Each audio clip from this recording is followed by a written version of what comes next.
Quand on essaye d'imposer une décision avec les gens, archaïquement, quand les personnes que j'entoure ou que j'accompagne, c'est qu'on va utiliser le pouvoir pour obtenir ce qu'on veut.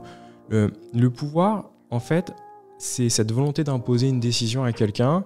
Et ça peut avoir des avantages, effectivement, parce que c'est rapide, c'est simple, c'est efficace et il n'y a pas trop d'incertitude à court terme sur le fait d'obtenir ou pas. Le problème, c'est que c'est beaucoup trop néfaste pour une organisation ou pour un collectif. Le pouvoir, archaïquement, il va générer chez l'autre 3 réactions qui sont naturelles, qui sont instinctives au niveau du reptilien, qu'on retrouve chez tous les animaux: attaquer, céder et fuir. Ça veut dire quoi? Premier réflexe, si je vous impose mon pouvoir, si j'essaye de vous dire à quel point j'ai raison, vous allez vous dire: attends 2 secondes de finir ta phrase et moi je vais t'expliquer pourquoi j'ai raison. Plus je vais insister, plus vous allez résister.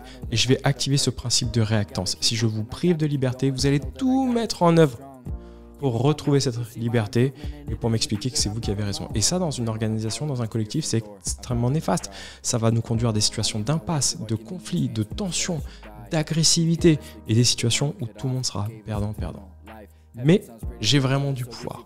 Et donc, à force de l'utiliser, vous allez vouloir vous acheter la paix sociale et vous allez passer sur le 2e niveau qui est céder. Quand vous allez céder, vous allez faire ce que je vous demande de faire pour vous acheter la paix sociale. Mais ça, c'est un autre problème pour moi qui suis manager, qui suis partenaire, conjoint dans la vie. C'est que je vais m'assurer que les choses soient faites, mais est-ce qu'elles seront bien faites? Ben non, pas forcément. Vous allez faire le minimum possible pour vous acheter la paix sociale. Et donc, je ne suis pas sûr de cette efficacité, je ne suis pas sûr de cette efficience.